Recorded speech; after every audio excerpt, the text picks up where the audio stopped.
Halo Ngominers, apa kabar? Kembali kita berjumpa dengan Ngomin. Nah, ini aku sudah susun ini sponsor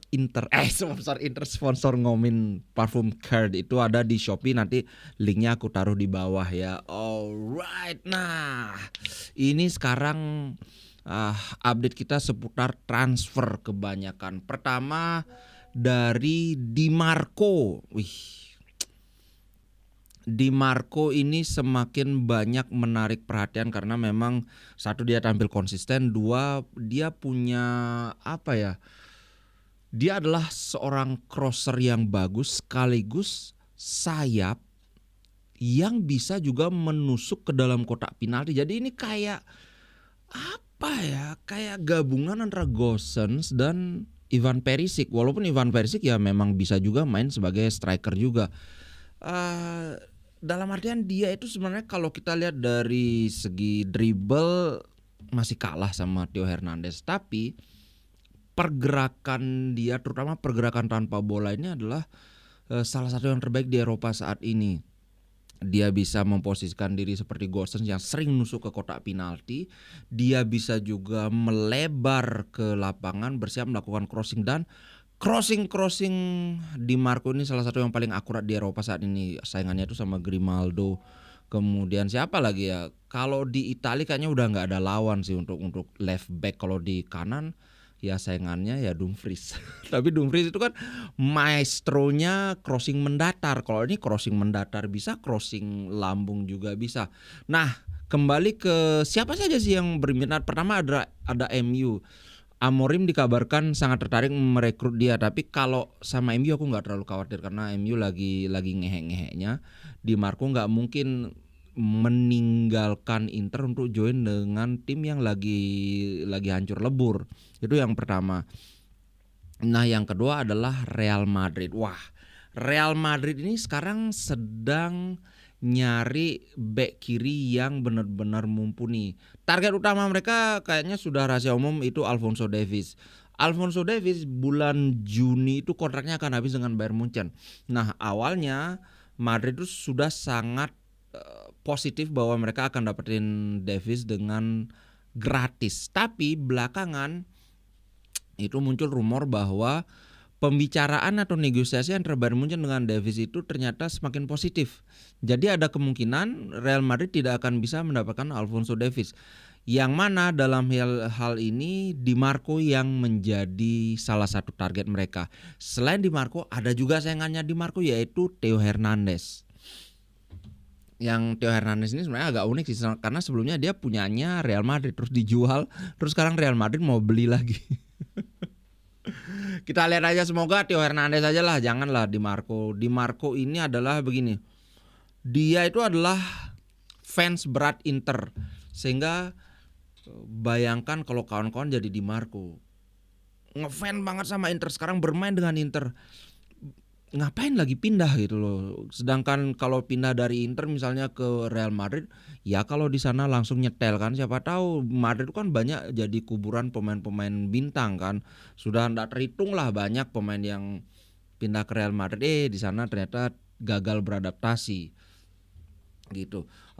Salah satu yang bikin Real Madrid juga agak ngebet untuk dapetin Dimarco adalah Ancelotti, karena Ancelotti ya orang Itali, ya dia seneng aja kalau ada pemain Italia yang masuk ke Real Madrid. Udah lama kan nggak ada pemain Italia di Madrid.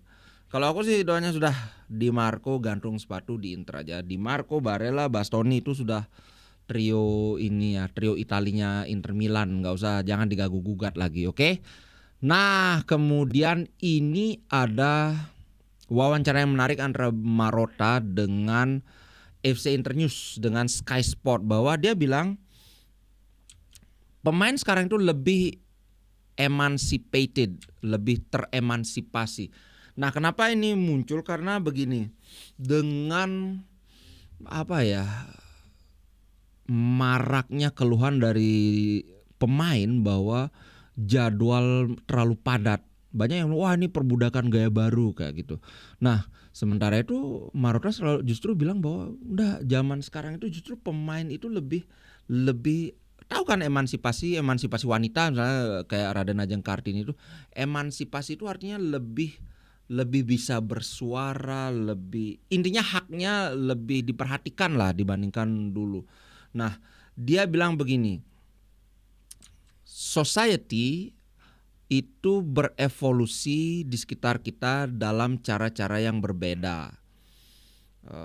Dan ini juga mengkondisikan sikap dari para pemain. Saya menemukan bahwa para pemain itu sekarang lebih beremansipasi dibandingkan di masa lalu, sehingga mereka tidak seperti dulu. Mereka itu jarang sekarang menderita di bawah perintah pelatih dan direktur tanpa diskusi yang demokratis. Sekarang itu para pemain banyak yang menginginkan penjelasan, yang mana hal ini ya tepat begitu loh. Sehingga saya juga harus beradaptasi untuk hal ini, begitu dia bilang. Salah satu sifat atau salah satu virtue itu apa ya? Sifat baik dari seorang leader, seorang pemimpin itu adalah kemampuan untuk mendengarkan. Nah, gitu bro. Jadi ini dari sudut pandang yang agak berbeda sih ya menurutku. Kalau zaman dulu memang ini sepertinya bukan hanya ada di dalam dunia sepak bola, bahkan di ruang kelas juga sekarang murid itu lebih, dalam tanda kutip, lebih berani lah ketika ada yang dia tidak cocok dengan guru, mulai lebih berani protes. Kalau dulu kan kamu diam aja kayak gitu. Di bangku kuliah juga sama bro. Kalau di zaman aku kuliah dulu itu waduh, kalau udah dapet D ya udah D, udah aduh ambil lagi tahun depan. Sekarang kalau dapet C aja orang sudah komplain. Artinya pelatih, pengajar, dosen, guru, makanya aku bilang tidak hanya di dunia sepak bola itu dituntut untuk bisa komunikasi dua arah, bukan hanya memberi instruksi saja, tapi kadang-kadang pelatih juga harus menjelaskan kenapa dia memberi instruksi begitu. Contoh paling simpel, kalau dulu ada pemain nggak dimainkan ya udah suka-sukanya pelatih, tapi sekarang bahkan pelatih juga harus menjelaskan kepada pemain, oh kamu nggak saya mainkan karena ini. Kadang-kadang terhadap pers pun harus menjelaskan, oh dia saya tidak mainkan karena dia kelelahan atau apa. Kalau dulu ya ada juga penjelasan seperti ini, tapi tidak seperti sekarang di mana semua hal dipertanyakan. Kalau ada misalnya merubah formasi atau fratesi kok nggak dimainin kayak gitu contohnya kan, harus pelatih itu harus bisa menjelaskan. Tapi ya seperti yang di Marotta ya it's the right thing to do, itu adalah hal yang tepat untuk dilakukan, karena kalau tidak ini akan menjadi friksi juga, karena ibaratnya kalau kata temanku, wah zamannya sudah beda sekarang, nggak bisa kayak dulu. Kalau dulu aku ingat banget waktu SD ada murid yang tidak mendengarkan instruksi guru, langsung digampar pakai buku kan. Buku yang dipakai ngegampar itu adalah buku murid lain yang nggak ada hubungannya dengan kenakalan ini. Bukunya itu robek. Kalau dulu yang digampar diem, yang bukunya robek gara-gara dipakai ngegampar juga diem. Tapi kalau sekarang waduh, datang orang tuanya ke sekolah. Tolong ini kenapa murid saya anak saya digampar, yang punya buku. Ini saya beli buku mahal-mahal kenapa sampai robek. Ya seperti itulah dunianya sekarang. Oke, itu pendapat yang menarik dari Marotta yang kurang lebih aku setuju. Ya tentunya ada plus minusnya ya. Kalau plusnya kita bisa tahu apa yang menjadi alasan dibalik setiap keputusan pelatih itu kan, kita enak aja. Oh ternyata begini, oh ternyata begitu. Tapi plus sisi minusnya bagi pelatih tentu saja sekarang mereka lebih banyak lagi hal yang harus dipikirkan. Nggak bisa cuma mikirin taktik. Wah ini nggak cocok. Sekarang aku gimana caranya menyampaikan ke dia supaya dia tidak tersinggung kayak gitu. Tapi ya mereka dibayar banyak untuk itu. So apa istilahnya ya, itu bukan masalah kita nikmati saja berita sepak bola dengan segala dramanya. Nah, ini masih tentang transfer. Pada pertandingan Torino lawan Bologna, scout Inter datang menyaksikan ada dua pemain yang diawasi, yaitu kawan-kawan pasti tahu ini tampangnya siapa, ini Samuel Ricci dan juga Santiago Castro. Kebetulan ini uh, ada beberapa hal yang aku update lagi. Pertama Castro ya. Inter Esperno sudah ya 80% akan habis-habisan untuk bisa mendapatkan Santiago Castro di summer, bukan di Januari ya, tapi di summer, karena Arnautovic dan Korea itu sudah hampir pasti tidak akan diperpanjang. So Inter kehilangan 2 striker. Inter memang perlu mengambil satu striker. Ya ada nama Pio Esposito, ada Sebastiano Esposito, tapi sepertinya Inter lebih condong ke Castro, walaupun Inter harus ngeluarin duit. Sejauh ini Bolonya sudah ada sumber dari internal Bolonya, karena at least 30 juta baru diajak ngopi, baru diajak duduk bicara untuk Santiago Castro. Nah, yang kedua adalah ya ini Samuel Ricci. Kenapa Samuel Ricci ini muncul? Dia itu kan gelandang bertahan. Kalau kawan-kawan lihat Samuel Ricci skills ini bagus. Cuman bagiku Samuel Ricci ini cuma sedikit lebih bagus dibandingkan Aslani. Tidak yang kalau kita lihat Hakan dengan Aslani kan beda dunia kan. Tapi kalau Samuel Ricci ini ya sebenarnya lebih bagus dia dibandingkan Aslani, tapi nggak terlalu jauh. Cuman dari Inter hanya akan bergerak serius untuk mengincar Samuel Ricci kalau Hakan Calhanoglu itu bisa dijual. Nah kemarin ada katanya ditawar sama siapa itu 40 juta gitu Hakan Calhanoglu. Tapi ini baru rumor aja ya.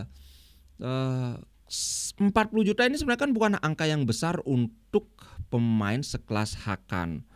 Masalahnya kan umur dia sudah sudah mendekati 31. Artinya adalah dari titik ini harga Hakan itu akan terus turun.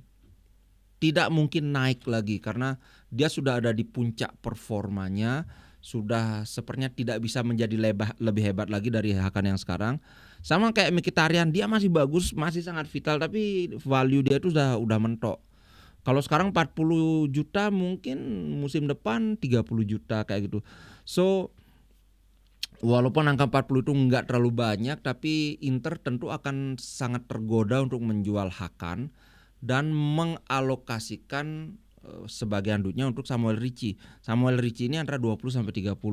Sedangkan Samuel Ricci ini kalau kita lihat adu head to head ya antara Hakan dengan Samuel Ricci, jelas bagusan Hakan. Tidak usah diperdebatkan lagi. Tapi ya seperti yang dibilang oleh Oaktree, mereka ingin pemain muda dengan window for improvement, masih ada jendela untuk berkembang lebih mahal lagi. Kalau Samuel Ricci bisa didapatkan dengan katakanlah 25 juta, 2 atau 3 musim lagi bisa dipastikan ya, karena sepak bola kan nggak ada yang pasti. Tapi bisa diharapkan nilainya itu akan melebihi 40 bahkan 50 juta. Dalam artian secara jangka panjang nilai ekonomi Ricci itu lebih unggul dibandingkan Hakan. Cuman ya gitu deh bro, apakah Inter kalau ditinggal Hakan itu nggak limbung? Nah kan itu masalahnya. Kalau aku sih setuju aja Samuel Ricci, cuman gimana ya, seperti yang aku bilang, urge atau dorongan untuk menjual Hakan itu cukup besar, karena 40 juta untuk pemain 30 tahun itu adalah angka yang sangat menggiurkan. Sekarang ini sih masih rumor, tapi kita lihat aja apakah nanti rumor ini akan menjadi lebih konkret atau tidak. Oke. Nah, sebagai penutup ini lagi-lagi muncul Nico Paz. Gila. Nico Paz ini kayaknya akan beda dengan Ricci ya. Kalau Inter ngambil Nico Paz itu tidak mesti jual siapa-siapa, tapi ya mungkin Mkhitaryan yang nggak diperpanjang lagi. Nico Paz ini adalah aslinya gelandang serang, tapi aku yakin dia bisa dididik untuk jadi gelandang tengah. Aku sudah melihat permainan dia, lihat ini juga highlight dia. Iya, dia memang punya karakteristik untuk mengisi posisi gelandang tengah. Dia itu punya talenta yang sangat bagus, kualitas teknik yang seimbang dengan Barella, Bahkan mungkin kalau soal dribble-dribblean dia lebih lebih jago mungkin, tapi secara overall ya jelas masih kalah kelas dibandingkan Barella. So, kalau dia menggantikan Mkhitaryan ini bagus menurutku, bisa menjadi apa ya, kalau Inter musim panas ngambil Nico Paz itu sudah langsung bisa dipakai. Sama kayak kayak Zielinski. Zielinski kan sebenarnya sudah sekarang bukan bukan masa adaptasi lagi dia. Dia sudah siap pakai. Cuman memang gara-gara dulu sempat cedera agak ini masa adaptasinya. Belum lagi ya Mkhitaryan yang terlalu overpowered gitu. Makanya ada rekannya Zielinski siapa namanya ya, yang bilang kenapa kok Zielinski itu sampai sekarang belum bisa benar-benar menggeser Mkhitaryan. Kurang lebih dia bilang bahwa Inter itu punya sistem yang aneh di mana ada kayak Pep Guardiola, jika si ini melakukan ini maka si itu harus melakukan itu, dan itu semua sudah terjadi secara otomatis. Nah, Zielinski masih agak kesulitan untuk mencerna. Misalnya nih, begitu kita lihat Bastoni maju, Barella atau Mkhitaryan itu harus stay, bahkan mungkin mundur, bukan cuma diam di sana tapi mundur ke posisi center back. Kadang-kadang kita berpikir misalnya kayak kalau Bastoni maju maka yang mestinya menutup kan logikanya itu Di Marco kan, tapi enggak. Bastoni maju, Di Marco malah ke tengah dia ke posisi striker, sehingga di bawah itu kan bolong. Bolong ini ya mau nggak mau harus diisi oleh pemain yang ada di dekat sana. Yang sering mengisi itu ya antara Hakan atau Mkhitaryan. Begitu juga ketika Hakan Calhanoglu maju. Kadang-kadang kan kita mikir Hakan maju ya antara Barella atau si Mkhitaryan yang nutupan. Lah ini kadang-kadang enggak. Hakan Calhanoglu maju, Barella melebar ke sayap malah. Sehingga siapa yang harus ke tengah? Kadang-kadang malah si Di Marco yang inverted jadi center midfielder. Nah, sebenarnya kalau dari luar kita sulit menilai apa sih triggering factor untuk si A bergerak kemana. Itu kayak misalnya kita lihat antara Di Marco dan Bastoni. Kalau si ini maju, siapa yang seolah-olah kayak ya duluan maju aja, siapa yang maju duluan berarti yang lain harus harus menyesuaikan diri, harus menutup itu. Nah, ini yang itu harus terjadi secara instingtif tanpa perlu dikasih tahu, tanpa perlu ada komunikasi. Nah, hal-hal seperti ini yang membuat aku angkat topi dengan Bisek. Bisek itu ini kan baru musim keduanya. Aku ngelihat dia sangat cepat bisa beradaptasi dengan hal ini.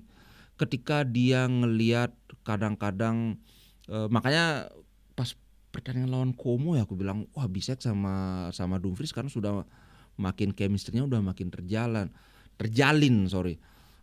Dumfries maju ke sayap, Bisek ke tengah, kemudian langsung Barella ngisi posisi center back. Dan kadang-kadang juga begitu, Dumfries maju, Bisek nggak ikutan maju. Jadi seolah-olah dia tahu kapan harus melakukan apa gitu loh. Nah, Nico Paz, aku melihat dia adalah pemain yang punya football IQ yang bagus, yang membuatnya bisa membaca situasi seperti ini. Sehingga aku yakin kalau Summer dia datang ke Inter, nggak akan perlu waktu lama bagi dia untuk beradaptasi. Dalam kasus Zielinski ini agak susah karena ketika di Napoli, Zielinski adalah salah satu komponen kunci dari pemain Napoli. Kasarnya itu dia bebas mau ngelakuin apa aja. Pemain lain yang menyesuaikan. Ketika dia maju, pemain lain yang bertanggung jawab nutup posisi itu. Sedangkan di Inter tiba-tiba dia harus bertanggung jawab juga ketika Barella maju, ketika Hakan maju, dia harus bisa melihat apakah aku ikutan maju atau aku harus turun ke posisi gelandang bertahan untuk menutup ruang. Nah, ini yang sepertinya masih agak, aku bukan bilang Zielinski jelek ya, tapi belum sebagus Mkhitaryan gitu sih bro. Tapi kalau Nico Paz, wah aku yakin pasti bisa. Katanya kan sudah Como mau 30 juta kurang lebih. Kok Como, Nico Paz itu akan mirip dengan situasinya Hakimi, sama-sama dimiliki Real Madrid. Kalau mereka tidak mengambil, kan sudah tahu ya, sudah aku bilang bahwa 12 juta punya hak Real Madrid. Kalau mereka mau membeli Nico Paz, mereka bisa bayar 12 juta udah jadi punya Real Madrid. Cuman sekarang Nico Paz ini nggak masuk di rencana Real Madrid. Mereka itu sudah banyak sekali punya gelandang tengah yang oke lah, ada Tchouaméni, ada Camavinga, ada Arda Güler aja masih jarang dapat kesempatan, dan Valverde lagi, pokoknya banyak banget lah. Sehingga bisa jadi dia, Real Madrid itu tidak akan membeli Nico Paz, tapi mereka tetap dapat sekitar 50% dari penjualan Nico Paz ini, karena mereka dulu jual Nico Paz itu cuma 6 juta ke Como. So kita lihat aja bagaimana nanti skemanya. Yang jelas sejauh ini Inter benar-benar serius mau mengincar Nico Paz, lebih serius daripada Samuel Ricci. Kalau Samuel Ricci itu kan kalau akan kejual baru ngomongin Ricci, tapi Nico Paz biarpun tidak ada yang dijual pun Inter akan bergerak gitu bro. Oke, itu dulu untuk konten kali ini. Sampai jumpa di konten berikutnya. Jangan lupa ada beberapa link affiliate dari Shopee, siapa tahu ada yang menarik minat kawan-kawan, silahkan dicek. Oke, ciao guys.